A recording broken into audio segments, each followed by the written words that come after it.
जय Hind, Vande Mataram. Indian exam institute में आपका स्वागत है।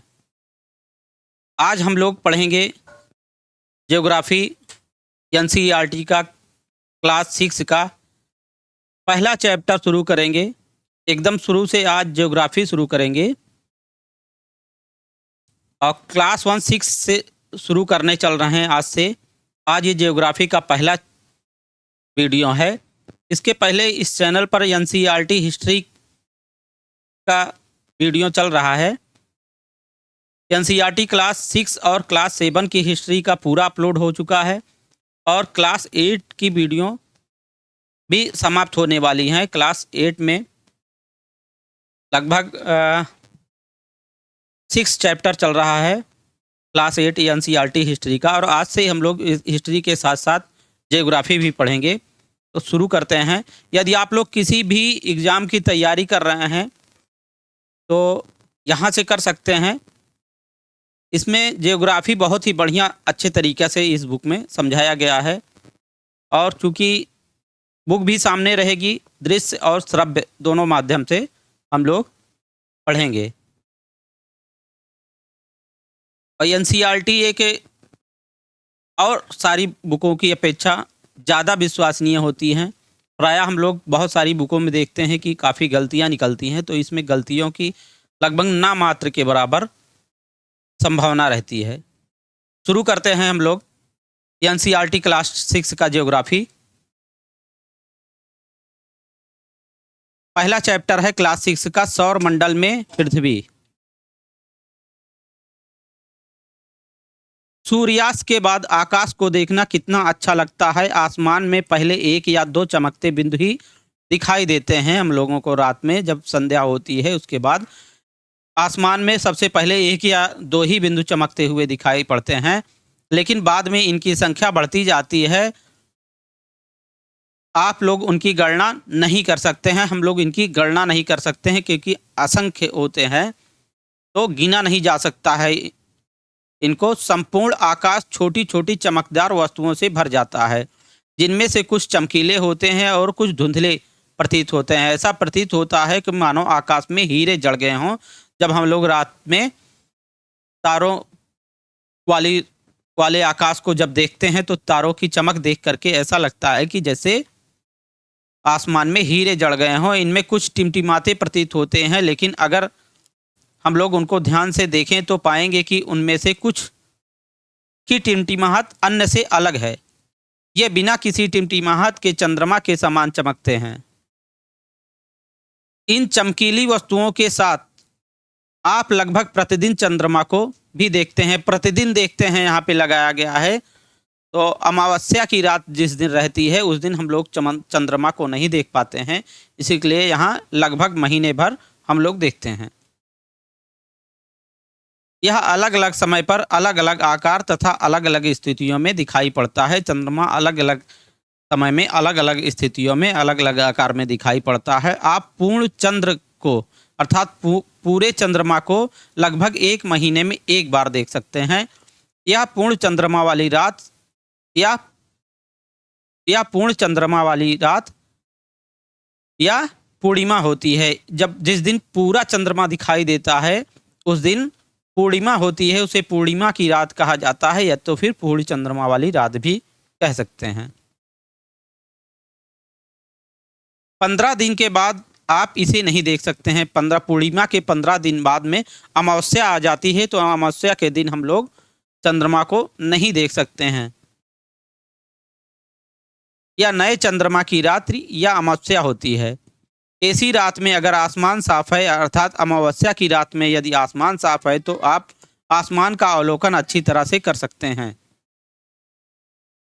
क्या आप लोगों को इस बात पर आश्चर्य नहीं होता है कि हम दिन के समय चंद्रमा एवं इन सभी छोटी चमकीली वस्तुओं को क्यों नहीं देख पाते हैं? रात के समय हम लोग जिन वस्तुओं को आसमान में देखते हैं, तारों को, दिन में लेकिन हम लोग नहीं देख पाते हैं। ऐसा क्यों होता है? तो ऐसा इसलिए होता है क्योंकि सूर्य के अत्यधिक तेज प्रकाश के कारण रात के समय चमकने वाली वस्तुओं को हम दिन में नहीं देख पाते हैं। क्योंकि तारे छोटे छोटे हम लोगों को दिखाई देते हैं, ये सूर्य का जब तेज प्रकाश पड़ता है तो इनका प्रकाश उसके सामने दिखाई नहीं देता। जैसे बहुत ज़्यादा तेज प्रकाश में दिन के समय अगर आप टार्च मारते हैं तो टार्च भी आपको नहीं दिखाई देती है।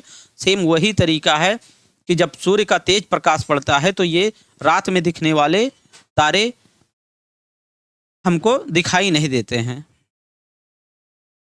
यहाँ पे इधर एक प्रयोग भी करके दिखाया गया है। इसमें कहा गया है कि यदि टार्च किसी कागज पर सुई से छेद कर लें और उस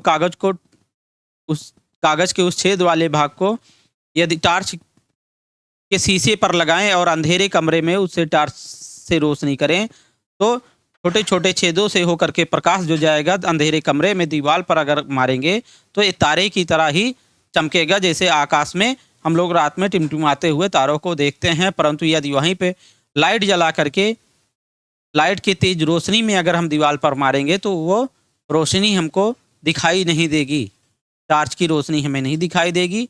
इसी से सिद्ध करके बताया गया है कि इसकी स्थिति को हम चंद्रमा, रात के तारे और सूर्य की अत्यधिक तेज रोशनी से तुलना कर सकते हैं।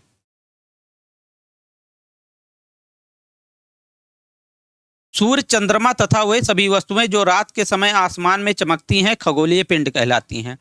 रात में हम लोग जितनी भी वस्तुएं देखते हैं, चाहे दिन में देखते हैं, आसमान में जितने भी हम वस्तुएं देखते हैं, चाहे वो चंद्रमा हो, सूर्य हो या वे सभी वस्तुएं जो रात के समय आसमान में हम लोग चमकती हुई देखते हैं, ये सारे खगोलीय पिंड कहलाते हैं। कुछ खगोलीय पिंड बड़े आकार वाले तथा गर्म होते हैं और ये गैसों से बने होते हैं। इनके पास अपनी ऊष्मा तथा प्रकाश होता है जिसे वे बहुत बड़ी मात्रा में उत्सर्जित करते हैं और ऐसे खगोलीय पिंडों को तारा कहते हैं। सूर्य भी एक तारा है। सूर्य की बात करें, सूर्य भी एक तारा है और तारों की विशेषता है कि ये गर्म गैसों के बने होते हैं और इनके पास अपनी ऊष्मा और प्रकाश होता है और ये बड़ी मात्रा में ऊष्मा उत्सर्जित करते हैं। ऊष्मा और प्रकाश बड़ी मात्रा में उत्सर्जित करते हैं तारे, और तारे के प्रकाश से ही अन्य सारे ग्रह उपग्रह ये सारे प्रकाशित होते हैं। तो सूर्य भी एक तारा है। सूर्य पृथ्वी के सबसे नज़दीक का तारा है, इसलिए हमें बड़ा महसूस होता है और इसके ताप को, इसकी ऊष्मा को और इसके प्रकाश को हम लोग महसूस कर सकते हैं। जबकि अन्य तारे जो हम लोग देखते हैं चमकते हुए आसमान में, वह भी हो सकता है कि सूर्य से भी बड़े तारे हों, लेकिन वो हमसे सूर्य की अपेक्षा बहुत कई गुना अधिक दूरी पर हैं, इसलिए हमको छोटा दिखाई पड़ते हैं।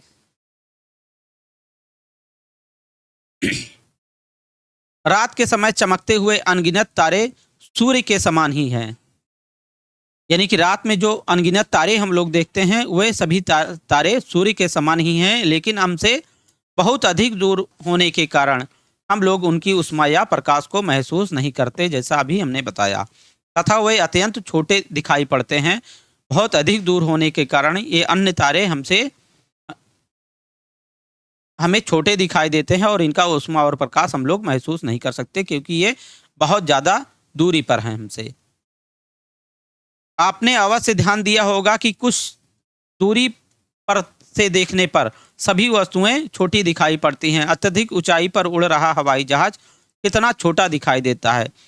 इसी तरीके से जैसे हम लोग आसमान में हवाई जहाज को उड़ते हुए देखते हैं तो हमें छोटा प्रतीत होता है, और यदि उसके नज़दीक जा कर के देखें या जहाज नीचे से कम ऊंचाई पर जा रहा हो तो हमें बड़ा दिखाई देता है, जबकि ज़्यादा ऊंचाई पर जब चला जाता है तो छोटा दिखाई देता है। इसी तरीके से हम लोग स्पष्ट कर सकते हैं कि सूर्य लगभग 15 करोड़ किलोमीटर दूर है पृथ्वी से, तब भी हमको इतनी दूरी के बाद भी इतना बड़ा दिखाई देता है, जिससे अनुमान लगा सकते हैं कि सूर्य लगभग कितना बड़ा होगा। ना जाने कितनी पृथ्वी सूर्य के अंदर समा जाएगी। सूर्य इतना बड़ा है, लगभग 110 गुना बड़ा है पृथ्वी से सूर्य, लेकिन 15 करोड़ किलोमीटर की दूरी पर स्थित होने के कारण यह हमें बहुत छोटा दिखाई देता है। रात में आसमान की ओर देखते समय आप तारों के विभिन्न समूहों द्वारा बनाई गई विविध आकृतियों को भी देख सकते हैं। ये नक्षत्र मंडल कहलाते हैं। रात में जो आसमान में हम लोग तारों के समूहों को देखते हैं, इन आकृतियों को देखते हैं, उन समूहों की, तारों के समूहों की, तो ये नक्षत्र मंडल कहलाते हैं। और अर्सा मेयर या बिग बेयर इसी प्रकार का एक नक्षत्र मंडल है और बहुत आसानी से पहचान में आने वाला नक्षत्र मंडल है सप्तऋषि। सप्त का मतलब होता है सात, ऋषि का मतलब होता है संत। यह सप्तऋषि तारामंडल 7 तारों का समूह है जो कि नक्षत्र मंडल अर्सा मेयर का भाग है। सप्तऋषि तारामंडल भी अर्सा मेयर नक्षत्र मंडल का भाग है। यहाँ पे एक चित्र भी दिखाया गया है। सप्तऋषि तारामंडल यहाँ पे चित्र में दिखाया गया है। ये 7 तारों का समूह है जिसे सप्तऋषि तारामंडल कहते हैं। और इसके नीचे के 2 तारे सांकेतक तारे हैं। संकेतक तारे से अगर हम लोग सीधा एक लकीर खींचें, एक रेखा खींचें और उसे आगे बढ़ाएं तो ये हमें ध्रुव तारे की ओर संकेत देता है। तो यहाँ पे ध्रुव तारा है। ध्रुव तारा उत्तर दिशा का प्रतीक होता है। ध्रुव तारा हमेशा स्थित रहता है अपने स्थान पर, ये गति नहीं करता है और हमेशा उत्तर दिशा में ही निकलता था। प्राचीन समय में लोग ध्रुव तारा को देख करके दिशा का अनुमान लगाते थे। तो ध्रुव तारा का हमेशा उत्तर दिशा में होता है। ये एग्जाम में भी कई बार पूछा जा चुका है।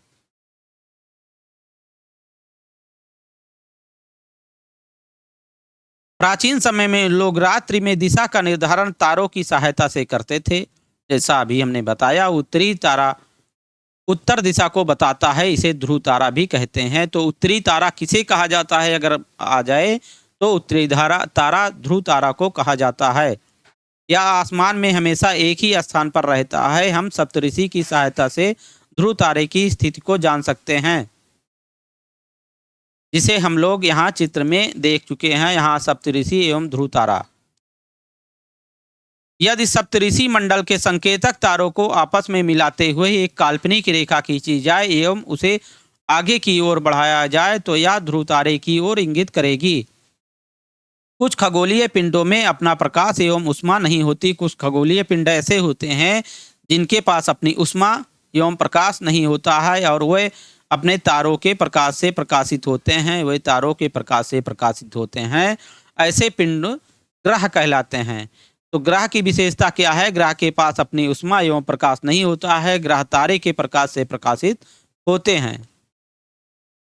और ग्रह जिसे अंग्रेजी में प्लेनेट कहते हैं, ग्रह को अंग्रेजी में प्लेनेट कहते हैं और ग्रीक भाषा के प्लेनेटाइल शब्द से बना है। प्लेनेट की बात करें या प्लानेट की बात करें तो प्लानेट या प्लेनेट ग्रीक भाषा के प्लेनेटाई शब्द से बना है, जिसका अर्थ होता है परिभ्रमक। परिभ्रमक अर्थात चारों ओर घूमने वाला। परि मतलब चारों ओर, भ्रमक मतलब घूमने वाला। पृथ्वी जिस पर हम लोग रहते हैं एक ग्रह है। जिस पर हम लोग रहते हैं इस पृथ्वी पर, ये पृथ्वी एक ग्रह है। यह अपना संपूर्ण प्रकाश एवं उष्मा सूर्य से प्राप्त करती है। पृथ्वी पर जो हम लोग उष्मा और प्रकाश महसूस करते हैं, ये पृथ्वी सूर्य से अपनी उष्मा एवं प्रकाश प्राप्त करती है, जो पृथ्वी के सबसे नज़दीक का तारा है। सूर्य पृथ्वी के सबसे नज़दीक का तारा है। अगर कभी भी आ जाए सबसे नज़दीक का तारा क्या है पृथ्वी के, तो सूर्य सबसे नज़दीक तारा है पृथ्वी का।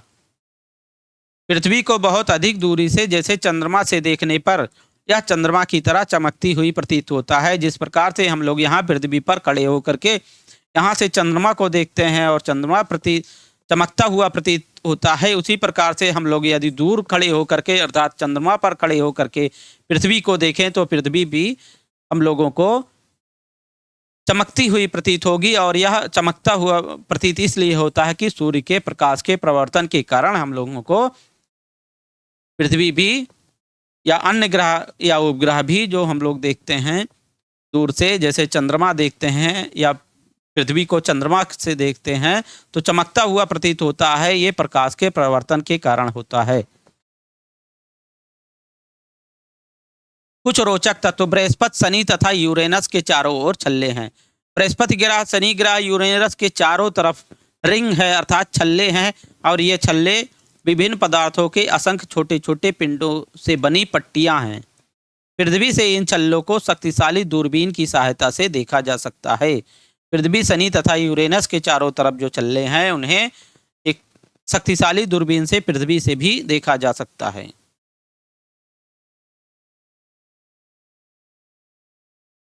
एक चित्र दिया गया है, यहाँ पे सूर्य को मध्य में दिखाया गया है। सौर परिवार का मुखिया सूर्य है और ये सौर परिवार के केंद्र में स्थित है। सूर्य के सबसे नजदीक ग्रह की बात करें तो बुध है, जिसे अंग्रेजी में मरकरी कहते हैं, और उस बुध के बाद शुक्र है, जिसे अंग्रेजी में वीनस कहते हैं। शुक्र के बाद पृथ्वी है, पृथ्वी को अंग्रेजी में अर्थ कहते हैं, और हमारी पृथ्वी सूर्य से 15 करोड़ किलोमीटर दूर है। इसके बाद जो ग्रह आता है वो मंगल ग्रह है, मंगल को अंग्रेजी में मार्स कहते हैं, और इसके बाद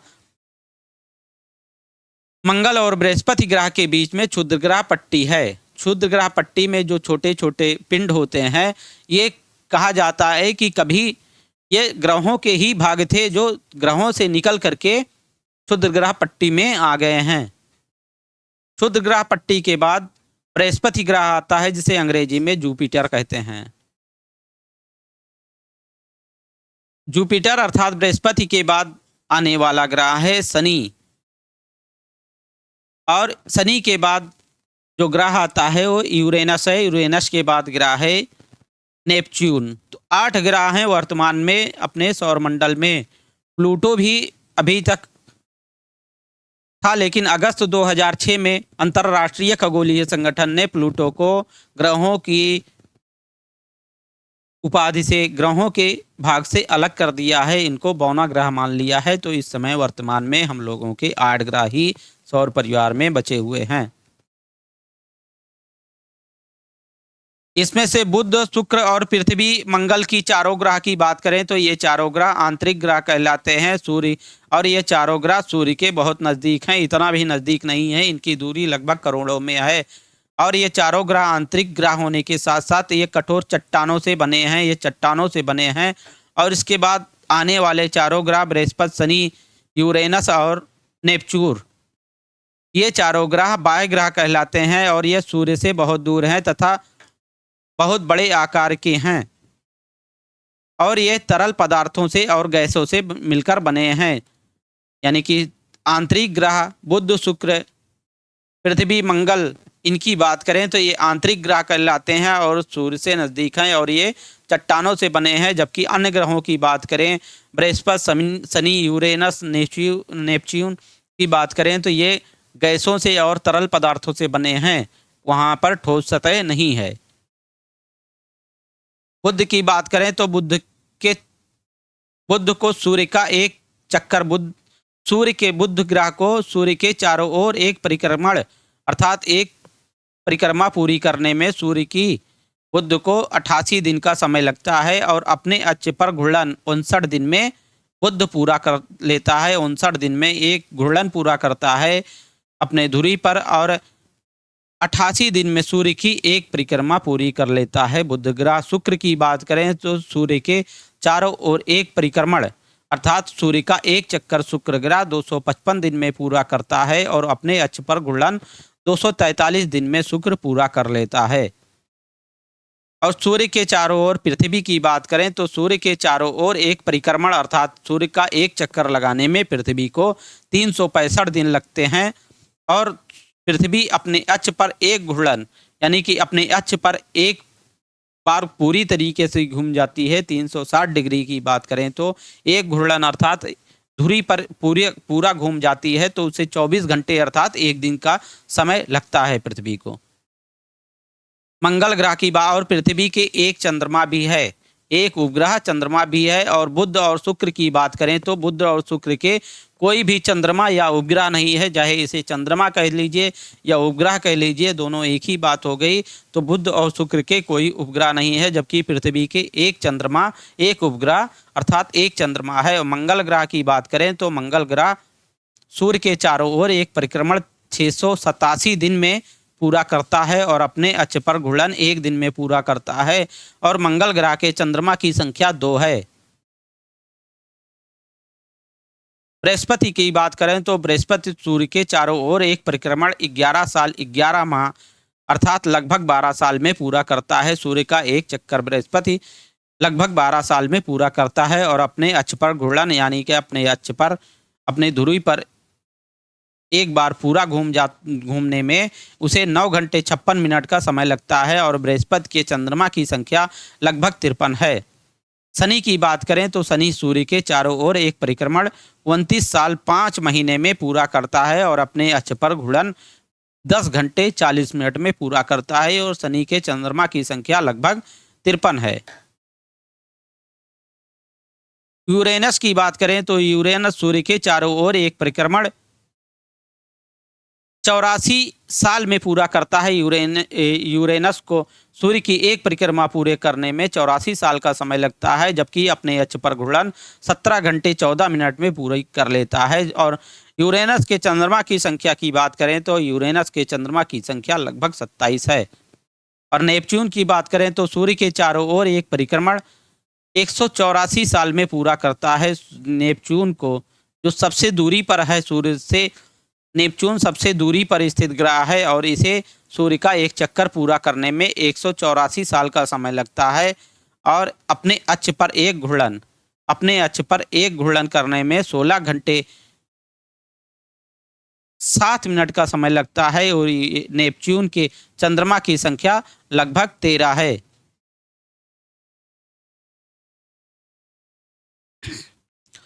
आसमान में दिखने वाला चंद्रमा एक उपग्रह है। यह हमारी पृथ्वी का सहचर है तथा इसके चारों ओर चक्कर लगाता है, यानी कि उपग्रह जितने भी होते हैं वे उपग्रह या चंद्रमा कह लीजिए, दोनों एक ही बात है। उपग्रह या चंद्रमा अपने ग्रह का चक्कर लगाते हैं और इसी के साथ साथ उपग्रह और ग्रह ये सारे सूर्य का भी चक्कर लगाते रहते हैं। तो उपग्रह या चंद्रमा अपने ग्रह का चक्कर लगाते हैं, अर्थात चंद्रमा एक उपग्रह है और यह पृथ्वी का सहचर है और यह पृथ्वी के चारों ओर चक्कर लगाता है। हमारी पृथ्वी के समान 7 अन्य ग्रह हैं। हमारी पृथ्वी के ही समान 7 अन्य ग्रह भी हैं जो सूर्य से प्रकाश एवं ऊष्मा प्राप्त करते हैं। उनमें से कुछ के पास अपने चंद्रमा भी हैं। हम लोगों ने देखा बुध और शुक्र के कोई चंद्रमा नहीं है, जबकि पृथ्वी, मंगल और अन्य सारे ग्रह जितने हैं सबके पास अपने चंद्रमा हैं। पौराणिक रोमन कहानियों में सोल सूर्य देवता को कहा जाता है। सौर शब्द का अर्थ है सूर्य से संबंधित, इसीलिए सूर्य के परिवार को सौर मंडल अंग्रेजी में सोलर सिस्टम कहा जाता है। सौर शब्द का उपयोग करते हुए और अधिक शब्द बनाने के लिए निर्देश दिया गया है। सौर मंडल की बात करें तो सूर्य 8 ग्रह, सौर मंडल में सूर्य 8 ग्रह, उपग्रह तथा कुछ अन्य खगोलीय पिंड जैसे क्षुद्र ग्रह एवं उल्का पिंड मिलकर सौर मंडल का निर्माण करते हैं। उसे हम सौर परिवार का नाम देते हैं, जिसका मुखिया सूर्य है। ये कई बार आता है, इसमें दिया रहता है सौर मंडल में कौन कौन से सम्मिलित हैं, जिसमें सूर्य, कभी कभी सूर्य को वहाँ से हटा दिया जाता है, कई ऑप्शन रहते हैं उसमें सूर्य। तो सौर परिवार या सौर मंडल किनसे मिलकर बना हुआ है, तो सूर्य आते हैं उसमें। सौर मंडल या सौर परिवार में सूर्य, 8 ग्रह और उपग्रह तथा कुछ अन्य खगोलीय पिंड जैसे क्षुद्र ग्रह एवं उल्का पिंड मिलकर सौर मंडल या सौर परिवार का निर्माण करते हैं और उसे हम सौर परिवार का नाम देते हैं। सौर परिवार या सौर मंडल का मुखिया सूर्य है, जो केंद्र में स्थित होता है। सूर्य सौर मंडल के केंद्र में स्थित है या बहुत बड़ा है एवं अत्यधिक गर्म गैसों से बना है। सूर्य अत्यधिक गर्म गैसों से बना है और सौर मंडल के केंद्र में स्थित है और इसका आकार बहुत बड़ा है और इसका खिंचाव या गुरुत्वाकर्षण बल इसे सौर मंडल को बांधे रखता है। सूर्य सौर मंडल के लिए प्रकाश एवं ऊष्मा का एकमात्र स्रोत है। पूरे सौर मंडल की बात करें तो सूर्य ही एकमात्र ऐसा स्रोत है जहां से हमें या अन्य सारे पूरे सौर मंडल को प्रकाश तथा ऊष्मा मिलता है। तो एकमात्र साधन है प्रकाश एवं ऊष्मा प्राप्त करने का पूरे सौर मंडल में, और वह है सूर्य। सूर्य से ही पूरा सौर मंडल, चाहे ग्रह हो उपग्रह हो, जितना भी ग्रह उपग्रह हैं या उल्का पिंड है या पृथ्वी पर जितने भी मनुष्य हैं, जितने भी जीव जंतु हैं, सब जो प्रकाश और ऊष्मा प्राप्त करते हैं वो एकमात्र स्रोत सूर्य से ही प्रकाश एवं ऊष्मा प्राप्त करते हैं। लेकिन हम इसकी अत्यधिक तेज ऊष्मा को महसूस नहीं करते, इसकी अत्यधिक तेज उष्मा को महसूस नहीं करते, जबकि इसके अगर सूर्य के पास जाकर के कोई देख ही नहीं सकता, गल जाएगा। वहाँ का ताप लगभग 6000-7000 डिग्री सेल्सियस में रहता है, क्योंकि सबसे नज़दीक का तारा होने के बावजूद यह हमसे बहुत दूर है।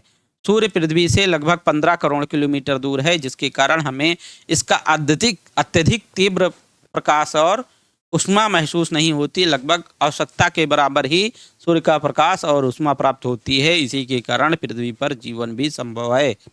यदि पृथ्वी पर बहुत ज़्यादा अधिक तेज प्रकाश और ऊष्मा प्राप्त हो गई तो सारी वनस्पतियाँ, जीव जंतु सब नष्ट हो जाएंगे। यहाँ तक भी जल भी सारे समाप्त हो जाएंगे, पृथ्वी में आग लग जाएगी और पृथ्वी पर जीवन ही संभव नहीं होगा। इसलिए आवश्यक जीवन की आवश्यकता के लिए जितना प्रकाश और ऊष्मा चाहिए उतना ही हमको पृथ्वी पर मिलता है, और ये इसलिए मिलता है क्योंकि सूर्य पृथ्वी से सबसे नज़दीक होने के साथ साथ भी 15 करोड़ किलोमीटर की दूरी पर स्थित है, क्योंकि सूर्य के पास बहुत ही तेज ऊष्मा और प्रकाश है।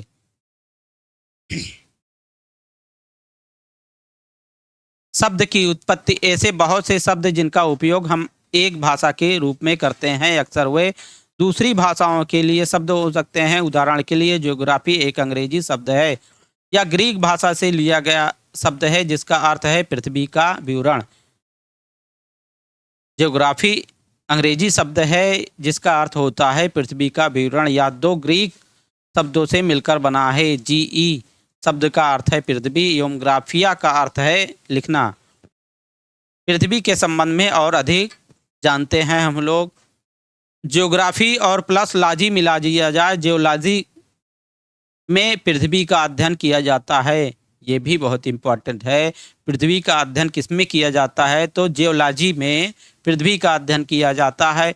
ज्योमेट्री की बात करें तो ज्योमेट्री में पृथ्वी की मापन का अध्ययन किया जाता है।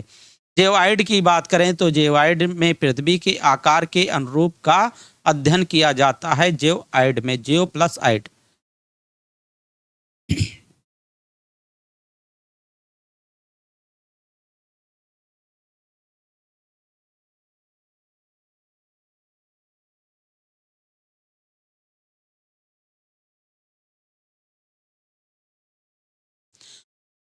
तो साथियों ये वीडियो यहीं तक। इसके बाद हम लोग पढ़ेंगे पार्ट 2 में, यहाँ से पढ़ेंगे ग्रह से पार्ट 2 में पढ़ेंगे।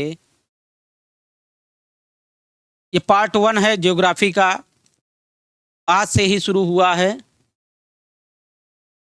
6 क्लास के चैप्टर 1 का पार्ट 1 यहीं तक। इसके बाद हम लोग मिलेंगे पार्ट 2 में। और यदि आप लोग पहली बार आए हैं, चैनल को सब्सक्राइब नहीं किए हैं तो सब्सक्राइब करके बिल नोटिफिकेशन को ऑल पर सेट कर लीजिएगा, जिससे आने वाली वीडियो का नोटिफिकेशन आपको मिलता रहे।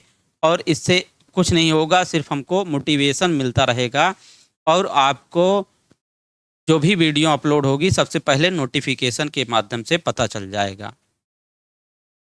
और यदि वीडियो अच्छी लगे तो लाइक अवश्य कीजिएगा। तो साथियों मिलते हैं नेक्स्ट वीडियो में, तब तक के लिए जय हिंद, वंदे मातरम, नमस्कार।